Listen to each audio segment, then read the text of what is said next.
Senator Leyonhjelm. Thank you, Mr Acting Deputy President. I believe people who claim to support legalising same-sex marriage should support every opportunity to do so. If they don't, then their support is pretty flimsy. Unfortunately, I am the only senator who has supported legalising same-sex marriage at every opportunity in this place. For all their waffle, this year Labor and the Greens have each blocked the Senate voting on same-sex marriage in this place. I will maintain my unblemished record by supporting the government's plebiscite bill. Those promising to block a plebiscite are lying when they suggest we will instead be able to legalise same-sex marriage through a parliamentary vote. The Coalition has a policy to oppose a parliamentary vote, and the Coalition has the numbers. It's reality. Deal with it. Those who think they will force the Coalition to change its position to support for a free vote are dreaming. Half the Liberals are dead against it, as are the Nationals, and the Coalition agreement obliges the government to hold a plebiscite. Furthermore, the chances of the Coalition moving to a conscience vote were dealt a severe blow when Labor decided to commit to a binding vote after the next election. In the absence of a plebiscite, same-sex marriage has the potential to be a highly partisan issue for years to come. To those LGBTI lobbyists who oppose the plebiscite because it gives a voice to homophobes, I say harden up. You may not want to accept it, but homophobes already have a voice. And guess what? They'll continue to have a voice for the rest of time.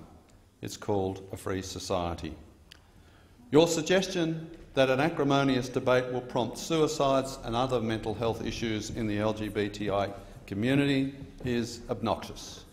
These are normal people, not mentally fragile little daffodils affronted by name-calling.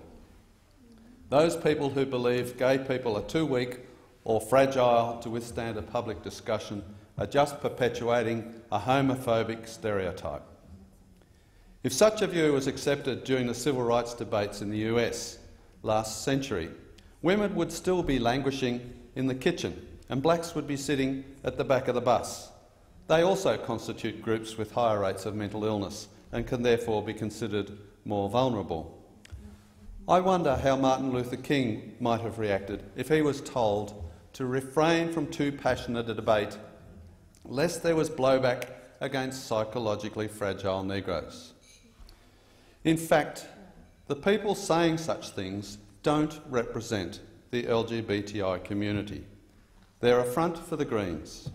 The jig was up when, more than a year after the government proposed a plebiscite, the Greens announced their opposition to the plebiscite, and then, lo and behold, within a matter of days, a slew of lobbyists purporting to represent the LGBTI community announced their opposition to the plebiscite.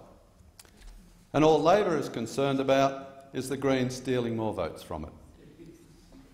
Like many others, I would prefer the question of same-sex marriage was put to a vote in Parliament rather than a plebiscite. I don't like the cost of a plebiscite to taxpayers.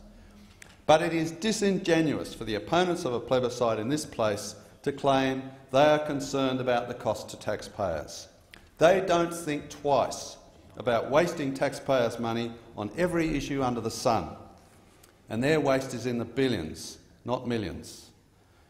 Those who oppose spending $170 million on the same-sex marriage plebiscite support spending more than this on an Aboriginal recognition referendum, when a statement of recognition would do nothing to improve the living standards of Aborigines.